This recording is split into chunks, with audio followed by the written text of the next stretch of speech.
Setelah libur beberapa pekan setelah Ramadan, alhamdulillah dengan izin dan taufik dari Allah Subhanahu wa taala kita bisa bersama kembali di majlis yang mulia ini untuk sama-sama mencari ridha Allah Subhanahu wa taala. Umur yang kita isi dengan talabul ilmi dan waktu yang kita isi dengan talabul ilmi ini merupakan umur dan waktu yang paling berharga. Seandainya waktu kita gunakan untuk sepenuhnya talabul ilmi, maka tidak akan sia-sia. Kita habiskan umur kita dan kita habiskan waktu kita untuk belajar agama Islam, ini tidak akan sia-sia. Karena belajar agama, belajar din, ini merupakan jalan menuju surganya Allah Subhanahu wa taala. Rasul kita sallallahu alaihi wasallam bersabda, "Man salaka tariqan yaltamisu fihi ilman sahalallahu lahu bihi tariqan ilal jannah." Barang siapa yang berjalan di sebuah jalan dalam rangka menuntut ilmu, maka Allah mudahkan jalannya ke surga. Dan Rasul kita sallallahu alaihi wasallam bersabda, "Man yuridillahu bihi khairan yufaqihu fid din." Barang siapa yang Allah kehendaki kebaikan, maka Allah Subhanahu wa taala akan jadikan dia paham tentang agamanya. Dan ikhwah yang Allah muliakan, banyak di antara kita rajin beribadah di bulan Ramadan. Di bulan setelah Ramadan seperti kembali lagi kepada asalnya. yakni maksudnya tidak semangat lagi. Padahal Allah Subhanahu wa taala memerintahkan kita beribadah itu sampai mati. Allah berfirman, wa'bud rabbaka hatta ya'tiyakal yaqin. Dan beribadahlah kepada Rabbmu sampai datang kematian. Ya, sampai meninggal kita. Dan Allah Subhanahu wa taala menyediakan di sana ada amalan-amalan yang dengannya apabila kita amalkan mendatangkan pahala yang besar. Ya. Seperti dulu di Ramadan kita bisa sholat malam, tetap di hari-hari biasa kita bisa sholat malam, minimalnya sholat witir. Ya. Kemudian di Ramadan kita puasa, di luar Ramadan juga ada puasa-puasa sunnah, di antara Syawal, ya. Kemudian puasa nanti puasa tanggal 9, ya, Arafah, kemudian Senin Kamis, kemudian Ayyamul Bid, ya, pahalanya sangat besar.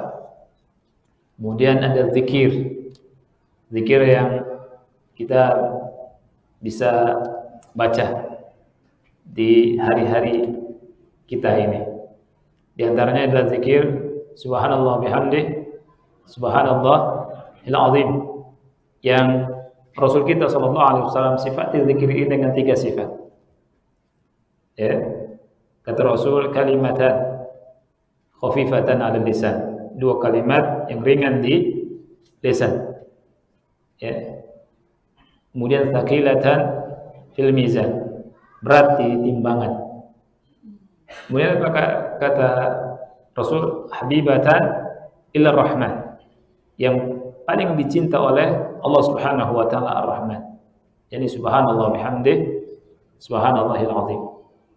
Nah, kita baca sebanyak-banyaknya. Ya. Kalimatnya lisan kita terasa ringan mengucapkannya. Tapi subhanallah ini bisa memberatkan timbangan. timbangan kebaikan di akhirat, dan mendatangkan cinta Allah Subhanahu wa taala. Dan sambil duduk, subhanallah bihamdi subhanallahil azim, subhanallah bihamdi subhanallahil azim, subhanallah bihamdi subhanallahil azim. Perbanyak ini. Ya, jadi banyak di sana amalan-amalan yang harus kita jaga selepas Ramadan. Nah, baik, ikhwah yang Allah muliakan, kita kembali mulai di Rabu ini akan bahas kitab Umdatul Ahkam, masih dalam kitab shalah, bab salatil aidain, bab salat dua Id, ya. Dan kita bahas hadis ke-148. Kalau di antum 100 sama. Masya Allah, sudah menyamai sekarang. Baik. Anil Bara'i ibn Azib radhiyallahu anhuma, dari Bara bin Azib, semoga Allah meridai keduanya. Ia berkata, khatabana an-nabiy sallallahu alaihi wasallam yaum al-adha ba'da shalah. Nabi sallallahu alaihi wasallam berkhutbah di hari Adha. Maksud hari Adha ini di tanggal berapa? 10 Zulhijjah.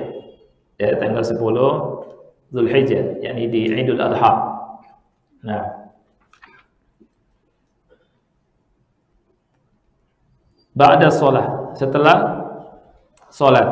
Ini menunjukkan bahwa khutbah itu dilakukan setelah salat. Khutbah Id dilakukan setelah salat. Faqal, kemudian beliau bersabda, man shalla salatana wa nasaka nusukana faqad asaba an-nusuka wa man nasaka qabla as-salati fala nusuka lahu. Barang siapa yang salat seperti salat kita, wa nasaka nusukana, dan menyembelih hewan kurban seperti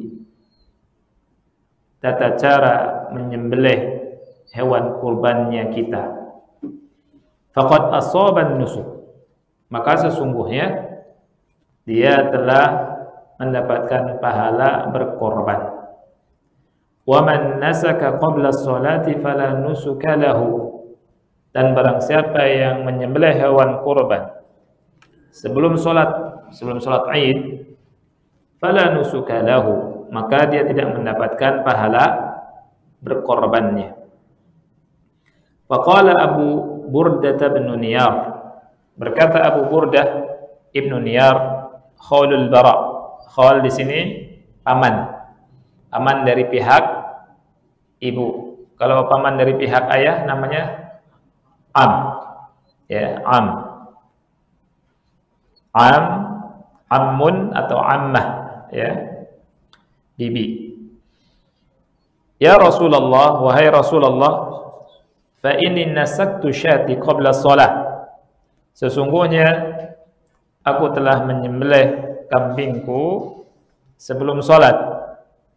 Wa araftu anna al-yawma yawmu aklin wa syurbin, dan aku tahu bahwa hari ini merupakan hari makan dan minum.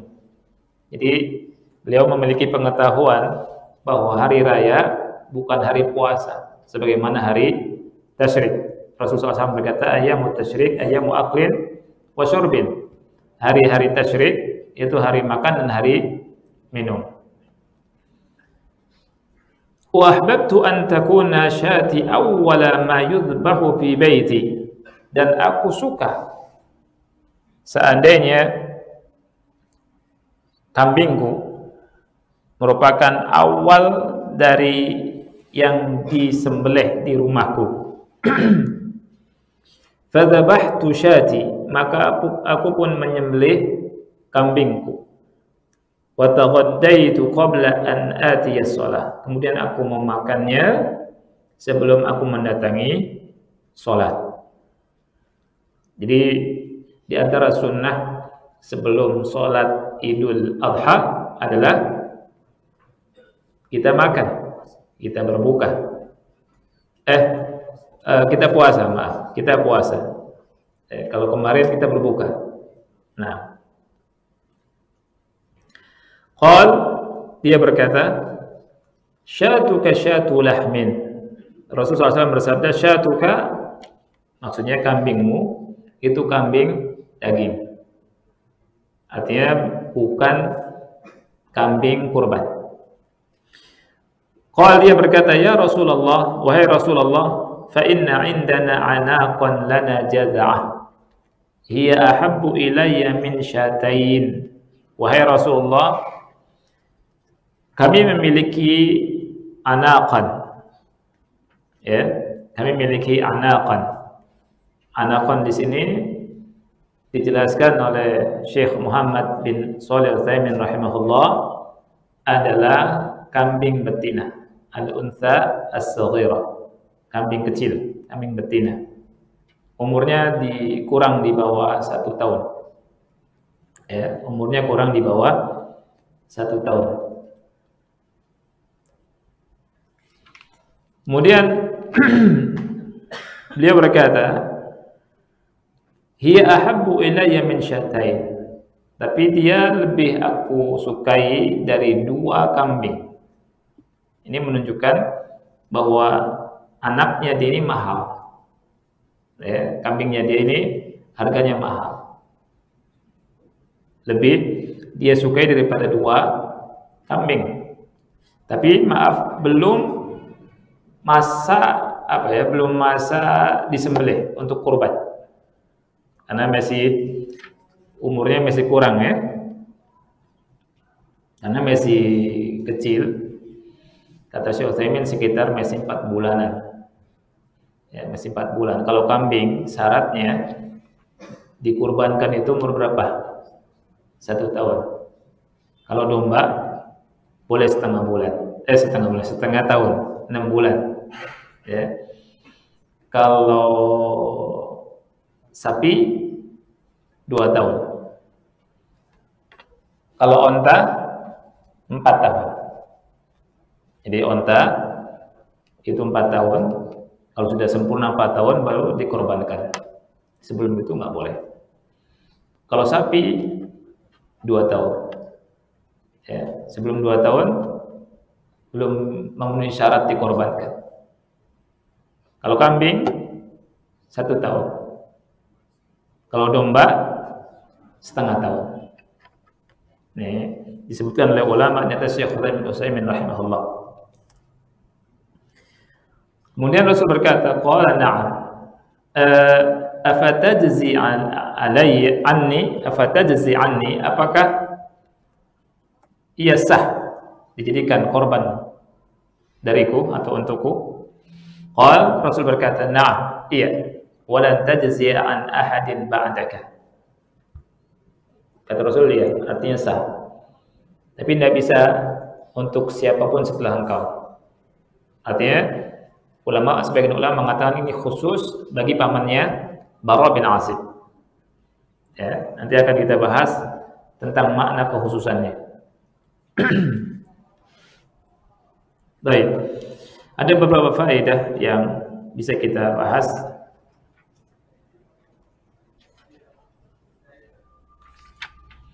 Yang pertama, masyru'iyatu sholati Idul Adha. Disyariatkannya sholat Idul Adha. Dan sholat Id sebagaimana yang sudah kita bahas, hukumnya fardu ain. Ya. Hukumnya fardu ain. Baik itu sholat Idul Adha, begitu juga sholat Idul Fitri. Ini pendapat yang paling kuat, ya. Faedah yang kedua, anal khutbata ba'da shalah. Khutbah Id dilakukan setelah sholat. Jadi khutbah Id dilakukan setelah sholat. Dasarnya apa? Hadis ini dan hadis sebelum ini. Bara bin Azib berkata, khatabana An-Nabi sallallahu alaihi wasallam yaum al-adha ba'da shalah. Jadi khutbah Id dilakukan setelah salat Id. Nah, tapi wajib atau tidak wajib kita mendengarkan khutbah Id? Sunnah. Jadi kalau misalkan antum ada keperluan, antum pulang nggak apa-apa. Ya, antum tinggalkan nggak masalah. Beda dengan khutbah Jumat. Khutbah Jumat satu kesatuan, dia rukun dari Jumat. Adapun khutbah Idul Adha dan Idul Fitri tidak wajib. Antum tidak wajib mendengarkannya. Oleh karena itu tidak benar kalau ada khotib itu menahan kaum muslimin untuk mendengarkan khutbah Idul Adha atau Idul Fitri. Ya. Ini menunjukkan dia tidak faqih. Mungkin ada keperluan. Tidak boleh kita mewajibkan sesuatu yang tidak wajib. Mewajibkan sesuatu yang tidak wajib ini tidak boleh. Jadi ada sebagian khotib ketika ada jamaahnya pulang, tunggu dulu sebentar, duduk dulu. Kalian ini nggak benar, gitu ya misalkan. Ini tidak benar, dia yang tidak benar. Ya. Kalau misalnya ada keperluan, tafadhol, tinggal begitu. Khotib tinggal bilang kalau ada keperluan silakan. Kalau nggak ada, silakan duduk juga kalau mau mendengarkan. Nah, ini. Faedah yang ketiga, anna man 'amila amalan yataqarrabu bihi ila Allah fa in wafaqa asy-syari'ata fa huwa maqbul wa in khalafaha fa huwa mardud. Orang yang mengamalkan sebuah amalan dalam rangka mendekatkan diri kepada Allah, apabila sesuai dengan syariat maka diterima. Kalau tidak sesuai maka tertolak. Jadi kalau ada orang beramal dengan sebuah amalan, kalau sesuai dengan syariat Allah diterima, dapat pahala. Tapi kalau tidak, mardud, tertolak. Ini dalilnya.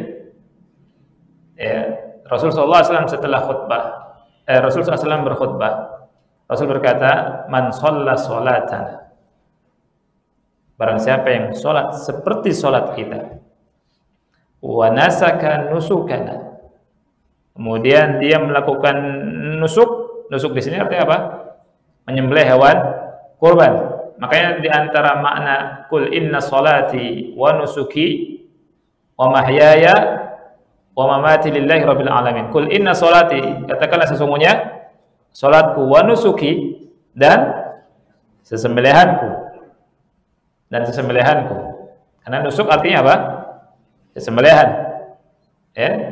Sebagian ulama mengatakan nusuk di sini ibadah secara umum. Ya, kembali, barang siapa yang sholat seperti sholatku dan melakukan nusuk seperti barang siapa yang sholat seperti sholat kita, melakukan nusuk seperti nusuk kita, ya, maka dia mendapatkan pahala nusuk, pahala berkorban. Tetapi barang siapa yang nusuknya, berkorbannya sebelum sholat, maka apa? Fala nusuka lahu, maka dia tidak mendapatkan pahala nusuk. Ini menunjukkan ikhwan fillah bahwa ibadah itu harus sesuai dengan contoh Rasulullah sallallahu alaihi wasallam. Nah, ini sesuai dengan sabda Rasul sallallahu alaihi wasallam, man amila amalan laisa alaihi amruna fahuwa raddun. Barang siapa yang beramal dengan sebuah amalan yang tidak ada contoh dari kami, maka tertolak. Ya.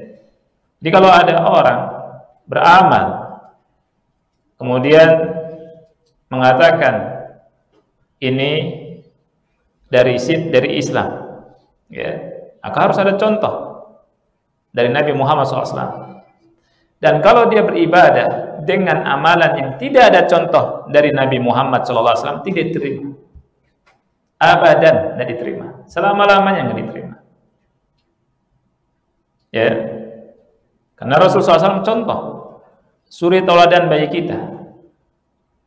Gak mungkin kita melalui jalan dengan jalan yang tidak dilalui oleh Rasulullah sallallahu alaihi wasallam. Tidak mungkin kita beribadah dengan ibadah yang ngarang-ngarang.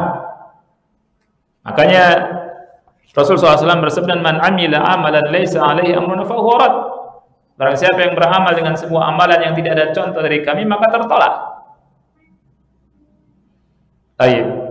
Kalau ada seseorang melakukan amalan yang tidak ada contoh dari Nabi sallallahu alaihi wasallam, apakah dia mendapatkan pahala? Jawabannya tidak. Apakah dia berdosa? Ini perlu tafsir, diperinci. Ya. Seandainya dia awam, orang awam, tidak ngerti, maka tidak berdosa. Tapi diterima tidak amalannya? Tidak diterima. Seandainya dia berilmu, dia tahu ini bid'ah, ya, ini ngarang-ngarang. Nah, kalau yang beramal dengan dasar dia tahu bahwa ini tidak dari Rasul sallallahu alaihi wasallam, ini bid'ah, selain tidak mendapatkan pahala, dia mendapatkan dosa. Allah berfirman, "Am lahum syuraka syara'u lahum minad din man lam ya'dan bihillah." Apakah mereka memiliki sekutu-sekutu yang membuat syariat agama yang tidak diizinkan oleh Allah Subhanahu wa taala? Jadi enggak boleh kita ngarang-ngarang agama, ngarang-ngarang amalan, hukumnya haram. Ya. Oleh karena itu Allah turunkan Rasul sallallahu alaihi wasallam, utus Rasul sallallahu alaihi wasallam untuk membimbing umat manusia. Sepintar-pintarnya manusia, ikhwani fillah, tidak bisa berjalan menuju Allah Subhanahu wa taala. Para nabi diutus sebelum Nabi Muhammad sallallahu alaihi wasallam, mereka punya ilmu pengetahuan yang sangat luas. Pengetahuan yang luar biasa. Negeri-negeri yang dihancurkan oleh Allah Subhanahu wa taala, mereka adalah orang-orang yang kuat. Mereka orang-orang yang cerdas. Mereka orang-orang yang hebat. Catnya saja sampai sekarang, catnya, zat pewarnanya enggak luntur. Kita punya cat luntur. Ya. Itu kata guru anak ketika lihat dari mana ini catnya? Zatnya dari apa mereka buat? Mereka bisa membuat rumah di gunung. Ya. Kita kalau Saudi itu takjub melihat gunung di belah, ya, jadi jalan nafak. Itu zaman dulu kaum-kaum yang dihancurkan sama Allah, di antara mereka sudah bisa melakukannya. Alatnya pakai apa? Subhanallah. Dan rapi. Gitu. Sampai sekarang bisa terlihat. Ya. Jadi nggak bisa menuju Allah Subhanahu wa taala tanpa wahyu. Tanpa wahyu, harus mengikuti Rasulullah sallallahu alaihi wasallam. Ya. Harus mengikuti nabi kita. Oleh karena itu Allah mengutus para nabinya. Allah mengutus dari Nabi Nuh, Rasul yang pertama, sampai Nabi Muhammad sallallahu alaihi wasallam untuk membimbing manusia menuju Allah Subhanahu wa taala. Oleh karena itu Ibnu Qayyim berkata semua jalan menuju Allah, ke surganya Allah tertutup kecuali jalannya Rasulullah sallallahu alaihi wasallam. Oleh karena itu kita mengatakan asyhadu an la ilaha illallah, asyhadu anna Muhammadan Rasulullah. Aku bersaksi pula bahwa Nabi Muhammad Rasulullah, utusan Allah, utusan. Kalau utusan kita menyaksikan Nabi Muhammad utusan Allah, maka wajib kita taat kepada Rasulullah sallallahu alaihi wasallam. Ya. Jadi ketika kita beribadah, kita kembali kepada sunnah Rasul sallallahu alaihi wasallam. Makanya Ali bin Abi Thalib berkata apa? "Lau kana ad-dinu bir-ra'yi, lakana asfal al-khuf aula bil masi min a'lah." Seandainya agama Islam dibangun di atas ra'yu, seandainya agama Islam dibangun di atas akal, niscaya bawah sepatu khuf lebih pantas untuk diusap daripada yang atasnya. Nabi SAW mencontohkan kita ketika mengusap khuf di atasnya, padahal yang bersinggungan dengan kotoran bawahnya. Masuk akal enggak? Tak masuk akal. Ali bin Abi Thalib berkata, "Lau kana ad-dinu birra'yi lakana asfal al-khuf aula bil muslimin a'la. Abu Hanifah berkata lagi juga, "Lau kana ad-dinu birra'yi," seandainya agama dibangun di atas ra'yu, saya akan berpendapat setiap habis buang air seni wajib mandi wajib. Ya. Kalau keluar air mani enggak mandi wajib. Ini kata Abu Hanifah. Kalau agama dibangun di atas akal. Gimana coba kalau misalkan setiap kencing mandi wajib? Pada subuh mandi, qabla subuh mandi, duha mandi, sebelum duhur mandi. Rahmat Allah Subhanahu. Ya. Nah, itu. Jadi agama ini ikhwan fillah betul-betul harus kita perhatikan. Dan sunnah Rasulullah SAW harus kita perhatikan. Dan tidak mungkin kita mengerti sunnah Rasul Sallallahu Alaihi Wasallam kalau kita jauh dari hadis, ya, dari pedoman hidup kaum muslimin, Al-Quran dan Sunnah. Ya. Dan di masa sekarang lebih wajib lagi kita belajar agama. Lebih wajib lagi kita belajar agama. Karena kebodohan itu menyebar. Ya. Kemudian firqah-firqah yang menyimpang juga berdakwah gencar. Kaum liberal juga terus berdakwah, berusaha terus untuk menyesatkan kaum muslimin, untuk menjauhkan kaum muslimin dari Quran dan Sunnah. Nah, untuk mendangkalkan akidah kaum muslimin dan seterusnya. Baik, jadi faedah yang kedua, ikhwan fillah, orang yang beramal dalam rangka bertakarub kepada Allah Subhanahu wa taala apabila sesuai dengan syariat maka diterima. Kalau menyelisih syariat maka tidak diterima, alias ditolak. Dalilnya ini, ya. Rasulullah SAW bersabda, "Man shalla sholatana wa nasaka nusukana faqad asaba an-nusuk. Wa man nasaka qabla shalah fala nusuka lahu." Orang yang menyembelih korban sebelum sholat tidak mendapatkan pahala korban. Ini menunjukkan ada aturan dalam Islam ini. Ada aturan. Makanya setiap ibadah harus mengikuti Rasulullah SAW. Dari wudunya, sholatnya, zakatnya, puasanya, hajinya, umrohnya. Rasul bilang, "Khudhu anni manasikakum." Ambillah dariku manasik kalian. Manasik umroh, manasik haji. Ya. Boleh enggak kita pas tawaf tiga tawaf saja, 3 putaran saja? Saya tidak tawafnya. Tidak ada. Boleh tidak sa'i? Dah 2 kali aja. Capek. Boleh tidak? Tidak boleh. Ketika sholat, Allahu Akbar, takbiratul ihram. Kemudian langsung sujud. Sujud langsung Kemudian habis sujud rukuk. Boleh tidak? Tidak boleh. Man amila amalan laisa alaihi amruna fahuwa raddun. Barang siapa yang beramal dengan sebuah amal yang tidak ada contoh dari kami maka tertolak. Oleh karena itu, sebagian orang yang mengatakan melakukan bidah ini kan baik, ini kan baik, ini kan baik, ya.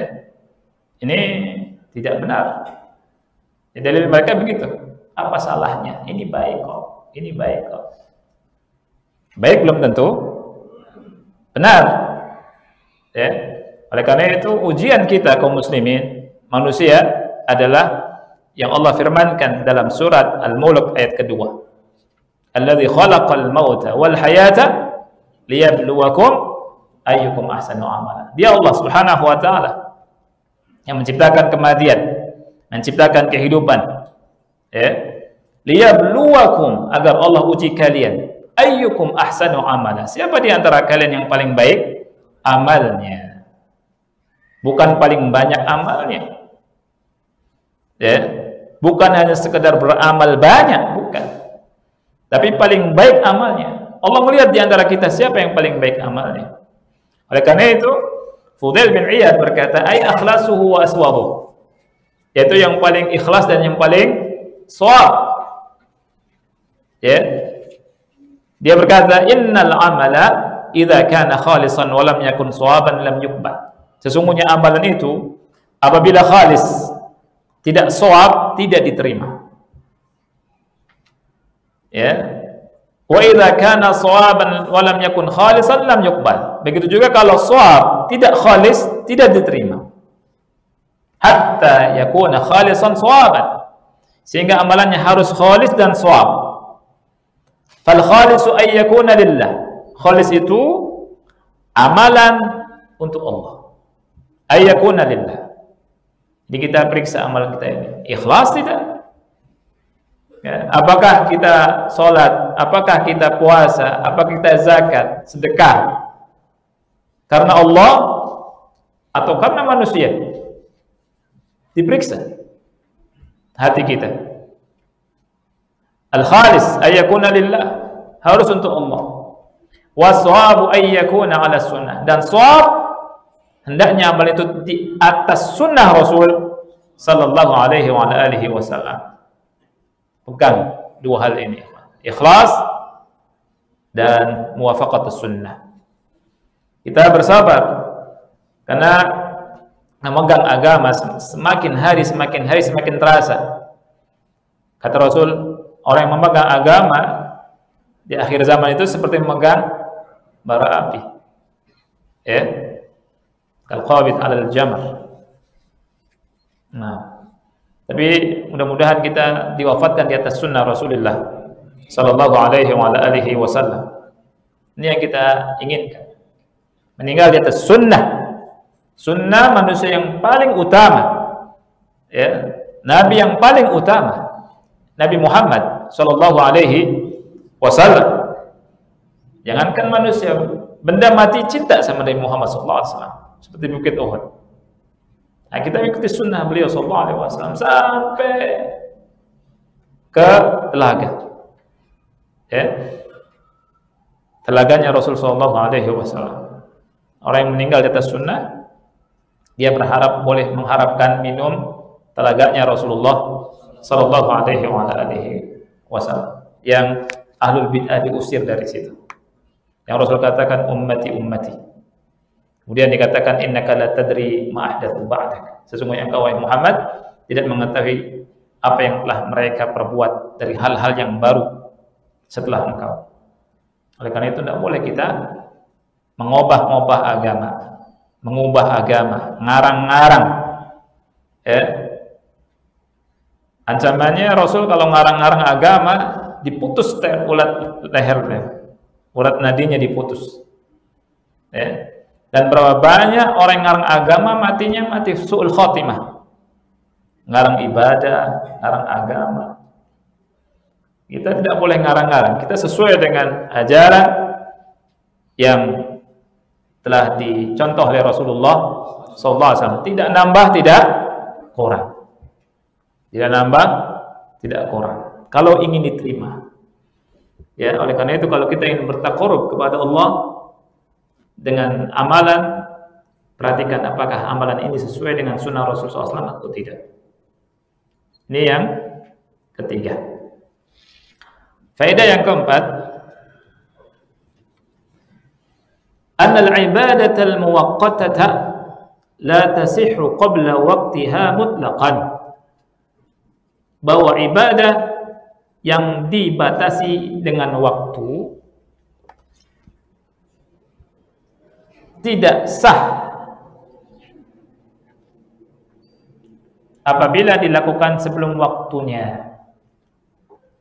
Mutlaqan artinya secara mutlak. Dan niat tidak berpengaruh sama sekali. Wa anna an-niyyata la tu'assir. Jadi walaupun niatnya baik, ya tidak berpengaruh, tidak sah. Jadi kalau ada di antara kita menyembelih hewan kurban sebelum sholat Id, niatnya berkorban, niatnya baik, mendekatkan diri pada Allah, ya, pengaruh niatnya tidak berpengaruh, karena tidak sesuai sunnah Rasulullah Sallallahu Alaihi Wasallam. Makanya mengikuti sunnah Rasulullah SAW harus dilihat juga dari sisi waktu, dilihat juga dari sisi jenis hewan yang dikurbankan itu apa. Al-an'am yang dijelaskan oleh ulama menurut syariat Islam, onta, terus sapi atau kerbau, terus kambing, domba. Selain ini tidak. Kuda tidak. Ayam tidak. Bebek tidak. Ya. Kalau ada di antara antum, ana punya bebek 3 truk. Ya, pokoknya ana mau korban tanggal 10 Dzulhijjah, 2 bulan lagi nih. Di tanggal 10 Dzulhijjah ana mau korban bebek 3 truk. Diterima tidak? Tidak diterima. Walaupun 3 truk, akhi. Ya. Harganya lebih mahal daripada kambing 1. Tapi karena jenisnya tidak sesuai, maka tidak diterima. Man amila amalan laisa alaihi amruna fahuwa raddun. Barang siapa yang beramal dengan sebuah amalan tidak ada contoh dari kami, maka tertolak. Nah, bahasa ini panjang, ikhwan. Insyaallah ada beberapa faedah dan kaidah yang penting akan kita bahas nanti, dan tidak cukup di malam ini. Mungkin insyaallah kita lanjutkan pada pertemuan berikutnya insyaallah. Kita akhiri wa sallallahu ala nabiyina Muhammad wa ala alihi wa sahbihi wa barak wa sallam. Wassalamualaikum warahmatullahi wabarakatuh.